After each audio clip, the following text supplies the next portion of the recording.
Very good morning to all of you. आज का हमारा नया चैप्टर शुरू हुआ है।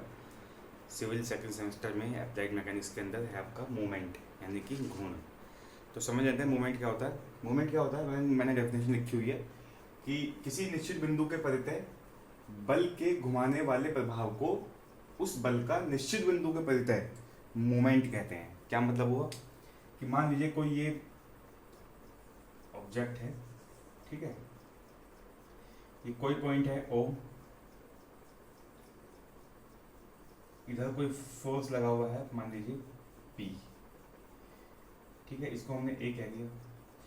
तो अगर हम मूवमेंट की बात करेंगे तो क्या कहा है इसमें कि किसी निश्चित बिंदु के परितः, वो निश्चित बिंदु कौन सा है, वो निश्चित बिंदु है आपका ये वाला जो ओ है, के परितः बल के घुमाने वाले प्रभाव को उस बल का, बल कौन सा लगा रहे हैं हम, पी लगा रहे हैं, कहाँ लगा रहे हैं, ए पर, उस बल का निश्चित बिंदु के परितः, इस निश्चित बिंदु के परितः क्या कहेंगे, मूवमेंट कहेंगे। देखिए इसमें होता क्या है कि कोई फोर्स होता है पी हम लगाते हैं, मान लीजिए लगाया है, तो इसकी लाइन ऑफ एक्शन है, लाइन ऑफ एक्शन कौन सी है इसकी, ये वाली, यानी कि क्रिया रेखा, वो क्या होती है इस ओ बिंदु से नहीं पास होनी चाहिए, तभी हम मूवमेंट ले सकते हैं। तो ये देखो पास नहीं हो रही है, इसकी जो लाइन ऑफ एक्शन है अलग है और ये पॉइंट ओ जो है वो अलग है। मान लीजिए कि इसकी जो डिस्टेंस है वो क्या है आपकी डी है, जो ओ से ए तक की डिस्टेंस है वो क्या है डी है, और हमसे इस ओ पॉइंट के अबाउट मूवमेंट पूछा है, तो मूवमेंट को हम डिनोट करते हैं एम से। ओ बिंदु के अबाउट है तो ओ एम ओ लिख देंगे। क्या होता है, फोर्स इनटू परपेंडिकुलर डिस्टेंस। यहां पर ध्यान रखने वाली बात यह है कि जो डिस्टेंस होगी वो क्या होगी, वो आपकी परपेंडिकुलर ही होनी चाहिए, यानी कि 90 डिग्री पर ही होनी चाहिए, यानी कि लंबवत ही होनी चाहिए, तभी हम मूवमेंट निकाल पाएंगे किसी भी बिंदु के अबाउट। ठीक है, तो इस ओ पॉइंट के अबाउट निकालेंगे तो क्या हुआ, पी इंटू डी।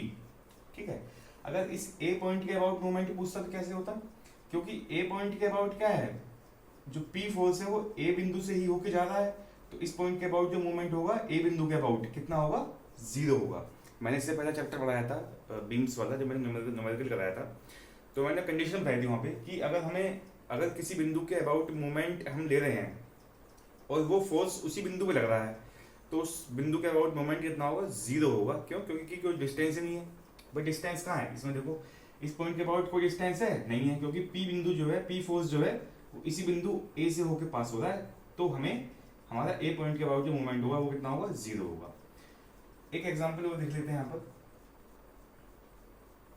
जैसे मान लीजिए ये कोई स्क्वायर है, ठीक है, ये ए है, ये बी है, ये सी है, ये डी है, और यहाँ पर एक बल लगा हुआ है पी। ठीक है, तो हमसे अगर पूछता है, और ये डिस्टेंस कितनी है, अगर हमसे पूछता है कि ए पॉइंट के अबाउट मूवमेंट बताओ, तो कैसे बताएंगे, तो ए पॉइंट के अबाउट जो मूवमेंट होगा एम ए, वो क्या होगा, पी इंटू ए बी। कितना होगा, पी इंटू ए बी, यानी कि force into perpendicular distance. Force कौन सा है, पी है, डिस्टेंस कौन सी है परपेंडिकुलर, ये वाली है ए बी, तो पी इंटू ए बी, क्योंकि हम ए पॉइंट के अबाउट निकाल रहे हैं। बी पॉइंट के अबाउट क्या है मूवमेंट, तो क्या होगा, जो बी पॉइंट के अबाउट होगा मूवमेंट कितना होगा, जीरो होगा। क्यों, क्योंकि जो पी फोर्स है वो बी बिंदु से ही होके गुजर रहा है। सी पॉइंट के अबाउट क्या है मूवमेंट, तो कितना होगा, सी पॉइंट के अबाउट भी कितना होगा, जीरो होगा। क्यों, क्योंकि जो पी फोर्स है वो सी बिंदु से बी होके गुजरता है और बी बिंदु से बी होके गुजरता है, तो सी और बी पे कितना होगा, जीरो होगा। अगर डी बिंदु पे कहेगा तो डी बिंदु पे कितना होगा, डी बिंदु पे जो मूवमेंट होगा वो कितना होगा, देखो पी की लाइन ऑफ एक्शन कौन सी है, ये वाली है, तो ये पी इंटू यहाँ से यहाँ तक की डिस्टेंस कितनी है, C D, P into C D, ये क्या होंगे, इसके मूवमेंट होंगे। अच्छा, दूसरी बात क्या है कि साइन कन्वेंशन। साइन कन्वेंशन कैसे लेते हैं कि अगर आपका जो ये घूम रहा है, जैसे ये ना, इस बिंदु को मान लीजिए फिक्स हो गया एक तरीके से, तो ये फोर्स पी लग रहा है, तो ये इसको कैसे घुमाएगा, यू घुमाएगा। इस बिंदु के परितः जो गति होगी, जो घुमाव होगा इसका कैसे होगा, क्लॉकवाइज होगा, यानी कि घड़ी के घूमने की दिशा में होगा। तो क्लॉकवाइज हमने क्या ले लिया, हमने ले लिया क्लॉकवाइज माइनस। यहाँ पे लिख लेते हैं हम लोग, साइन कन्वेंशन में जो क्लॉकवाइज होगा वो क्या होगा, नेगेटिव, और जो एंटी क्लॉकवाइज होगा वो क्या होगा, पॉजिटिव। क्या होगा पॉजिटिव? मूवमेंट होगा पॉजिटिव। यानी कि एंटी क्लॉकवाइज हम मूवमेंट पॉजिटिव लेंगे और क्लॉकवाइज मूवमेंट हम क्या लेंगे? नेगेटिव लेंगे। ठीक है, ये फोर्स इस पिंड को कैसे घुमाएगा? क्लॉकवाइज घुमाएगा। यानी कि इस बिंदु के अबाउट देख रहे हैं हम लोग, इस बिंदु के अबाउट कैसे घुमाएगा? क्लॉकवाइज घुमाएगा। तो क्या आ गया यहाँ पर? माइनस आ गया। ये फोर्स P इस बिंदु के अबाउट इस पूरी बॉडी को, जो ये स्क्वायर बॉडी है, कैसे घुमाएगा? ये भी क्लॉकवाइज घुमाएगा। तो ये भी क्या आ जाएगा? नेगेटिव आ जाएगा। B और C पे 0 है। D पे देखो, D पर भी कैसे घुमाएगा इसको? क्लॉकवाइज ही घुमाएगा। इसको भी कैसे घुमाएगा? ये क्लॉकवाइज ही घुमाएगा। तो ये क्या हो जाएंगे? ये भी नेगेटिव हो जाएगा। तो यानी कि एंटी क्लॉकवाइज हम क्या लेते हैं? पॉजिटिव लेते हैं, और क्लॉकवाइज क्या लेते हैं हम लोग? नेगेटिव लेते हैं। ये तो हो गया आपका मूवमेंट, और किस तरीके से हम लोग मूवमेंट निकालते हैं ये भी मैंने आपको यहाँ पर समझा दिया है विद एग्जाम्पल। अच्छा, दूसरी बात क्या है आपकी? साइन कन्वेंशन भी हम समझ गए। दूसरी बात, तीसरी बात क्या है? तीसरी बात यह है कि मूवमेंट आपके कितने टाइप्स के होते हैं, कौन कौन से मूवमेंट आपके होते हैं, ये हमें देखना है। देखो, 3 तरीके के मूवमेंट होते हैं। कौन कौन से होते हैं? 3 तरह के जो मूवमेंट होते हैं, 3 तरह के होते हैं। पहला है आपका टर्निंग मूवमेंट, दूसरा क्या है आपका? बेंडिंग मूवमेंट, और तीसरा क्या है आपका? Twisting, TWISTING, twisting movement. ये 3 तरह के आपके मूवमेंट होते हैं। टर्निंग मूवमेंट क्या होगा? टर्निंग मूवमेंट, मान लीजिए कि ये कोई स्केल है, इसको हमने दीवार में छेद करके और इस बिंदु के अबाउट जो है इसको गाड़ दिया। ठीक है, तो ये क्या बन गया? इसको हमने क्या किया? फलक्रम। फलक्रम बोल देते हैं, हिंदी में बोल देते हैं इसको आलम्ब। आगे बढ़ाऊंगा। ठीक है, इस बिंदु के अबाउट हमने इसको गाड़ दिया दीवार में, कील को, मतलब दीवार में कील ठोकी और इस स्केल को हमने इसको फिट कर दिया दीवार के अंदर। तो ये क्या होगा? ये घूम सकता है, ये इधर भी जा सकता है और इधर भी जा सकता है। हमने इधर फोर्स लगाया P, तो ये कैसे घूमेगा? ये यूं घूमेगा ना, इस तरीके से, यानी कि एंटी क्लॉकवाइज घूमेगा, और ये घूमता हुआ पूरा आ जाएगा वापस। ठीक है, तो क्योंकि ये इस बिंदु के अबाउट घूम रहा है, पूरा टर्न कर रहा है, तो इस तरीके के मूवमेंट को हमने क्या बोला? Turning movement.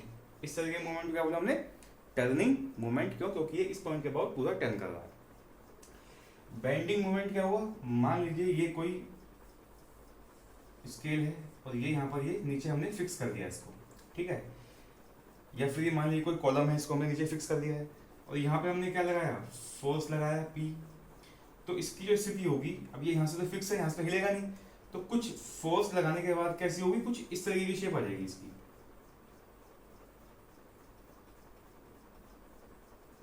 ठीक है, इस तरह की शेप आ जाएगी, यानी कि ये फोर्स लगाने के बाद थोड़ी सी डिफ्लेक्ट हो गई, यानी कि बेंट हो गई।